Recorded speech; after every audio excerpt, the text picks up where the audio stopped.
friends, I'm Liz. I'm Robby. Welcome back to our channel, Bookworm Couple. Today we are going to be talking about the 8th and final episode of the first season of Percy Jackson and the Olympians. I believe it's called The Prophecy Comes True or something along those lines. Something along those lines. Something along those lines. I'm not going to look it up right now. How did you feel?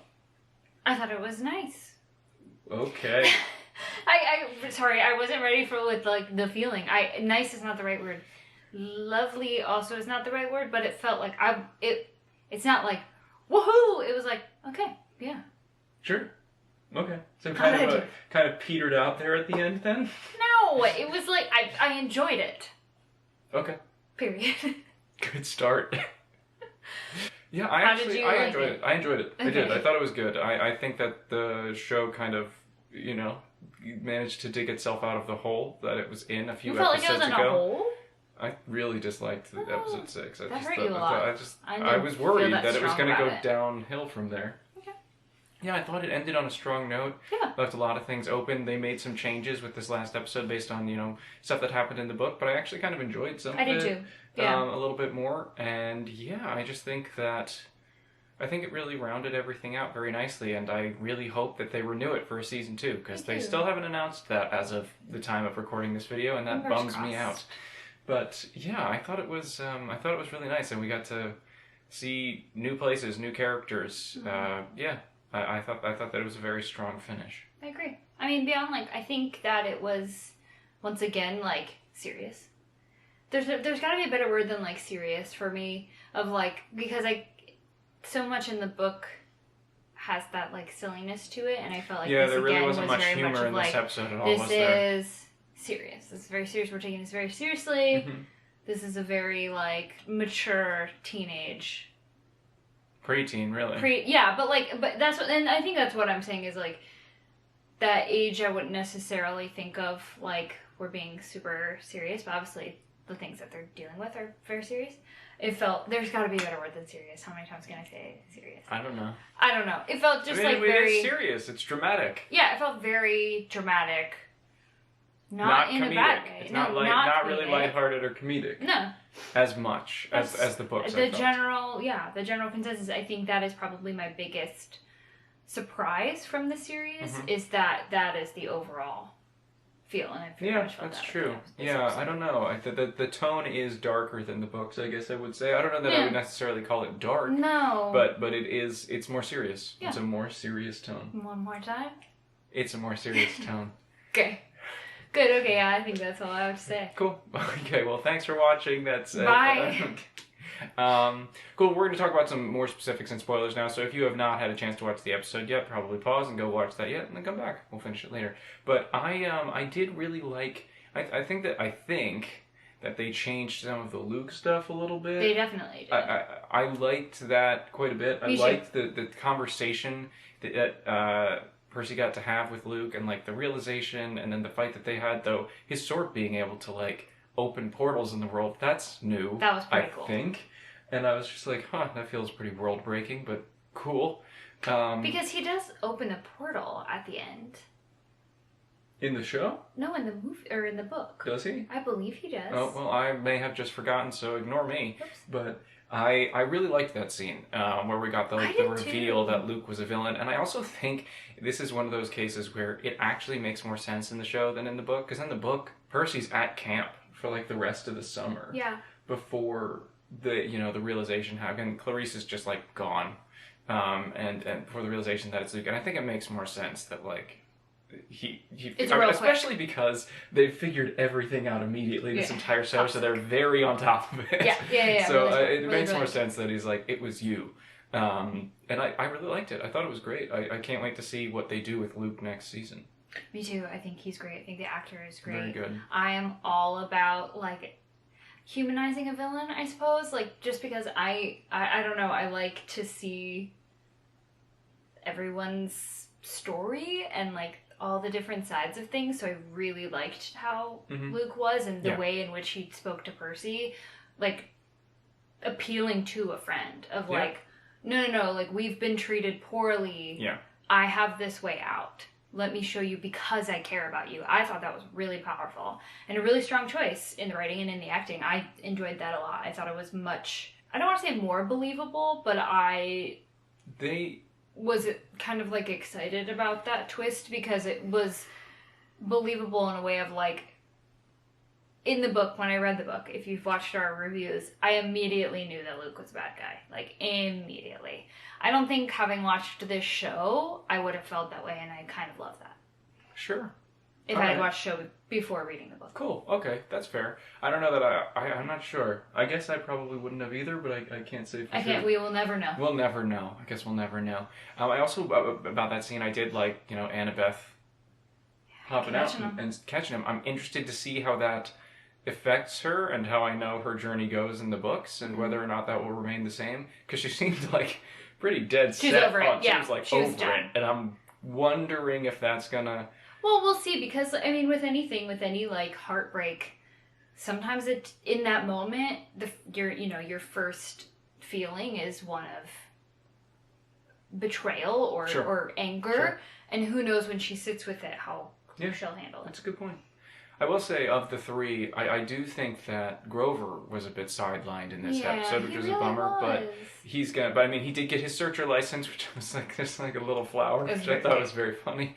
But hopefully, assuming there's a season 2, he will feature much more heavily. Yeah, I mean, Percy had a lot happened to Percy in this. I thought that the fight with Ares was good. Yeah. I thought that the guy who played Ares, I do not remember the actor's name, but his wrestler name is Edge. He really grew on me as the episodes went on. I thought it was fantastic. I was like, it was very, great very casting. Good. I loved his portrayal of Ares with, like, scary but also kind of goofy. Yeah, exactly. And I think that's a fine line that he's kind of walked quite well. Yeah. I liked the fight. I liked the fact that, Percy got to use his powers in a big way, a big showy way. I thought, and the golden blood was a nice little. Oh yeah, fun little, there were a few fun little nods in this episode about like that, like the blue pancakes later at the end, which I really loved. The blue pancakes and the blueberries. It was because we didn't really talk about it. I feel like it was such a cute little Easter egg for the readers. Yes, there were multiple little things, and another change that they made that was also something that I'm like, the only people who are going to care about this are the readers, and I can see people getting upset about it, but I kind of think was a nice little thing, is the Poseidon and Zeus speaking to each other in Greek. Yeah, and everyone's going to say, in the books, everyone in the book, they're going to say, but the demigods just inherently know ancient Greek. They established that in the books. I'm like, that's never going to be relevant. Mm-mm. So, like, the only person who would complain about that is someone who read the books. But well, and also with that, it enabled a delightful moment for Poseidon to admire Sally, because Sally had taught Percy. Yes, exactly. Which was so that great. That switch made a really lovely, heartfelt moment. I thought. I agree. I anything that's like for pro Sally, I'm like 100% yes. I wish we had gotten more of her. That is one change that I was a little bit sad about, is that we didn't get as much of her as they did in the same time period in the books. There's just like a little bit more, and also all the stuff with Gabe that they changed a lot, which I objectively think was a good decision. Yeah, oh, for sure. Like, making Sally a murderer in a book that can kind of be like played off as a joke, but like if she's gonna like kill Gabe, which she does in the books, this is a much better. No, it was actually funny because it ended and we were like, oh, I guess we're not doing that. And then Gabe's just gone. The post-credit scene. And we were both like, oh yeah, and that's the way to do it. I was like, oh, there's the humor. Yeah, exactly. Which is funny. Like, it only shows up right at the end, which is kind of nice.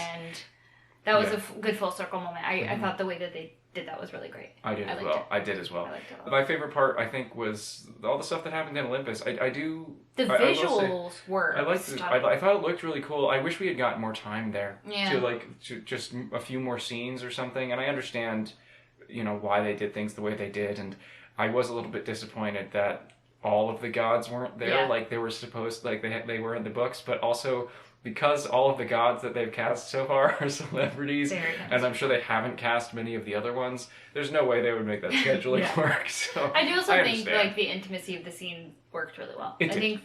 I liked that change a lot. Yeah, I did as well. With beyond like I would have liked the spectacle of seeing everyone together. Absolutely. I thought the way that they made that scene so intimate between Zeus and Percy was really good, and almost like made it seem more intense, like a little bit scary in a way, which I don't know that like you would have had, because there was inevitably with that group of people, there would have been some like comedy in the middle. Yes, You know what I mean? for So sure. I think it was like. Well, I mean, with and the other only comedic bit of the episode I can think of was Jason Mantzoukas, which did make me laugh, and is a great book Easter egg with him misnaming Percy Jackson. Yeah, he's like 90% sure it's Peter. He was great.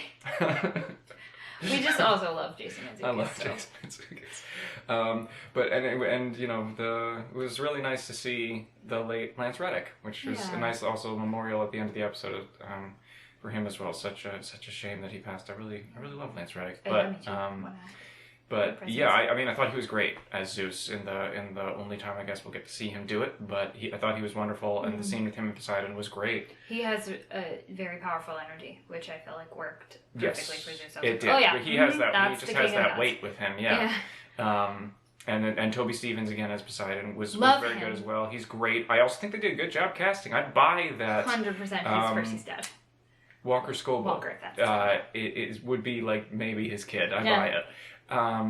And the scene between him and Percy was wonderful.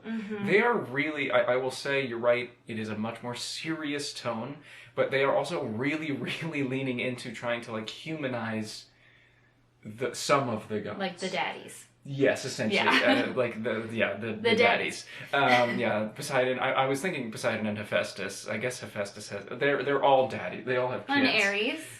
Or Hermes, I mean, sorry. And Hermes, yes. Hermes, so very much had more, like serious dad energy. Yes, very serious dad energy, and I do enjoy that they're playing up Poseidon's love for Sally and like his sadness that he can't be there for Percy in the way that he wants to be. It's very different than it is in the books, but it also is more engaging in a visual medium this way. I think that this is a better choice. It helps me buy the relationship much better. Absolutely. Because we have been talking about with this, both this and the books of like, you know, there's this loyalty to their sires, and I don't see a reason for it until then you have a scene like this, and I'm like, okay, I'll buy it. Like, I'll buy exactly that relationship, that care that you actually see on screen. That makes a big difference to me. If that's what we're going for. You know? I agree. I love Sally. All I want is Sally. I want Sally and Poseidon to get together. That's all I want.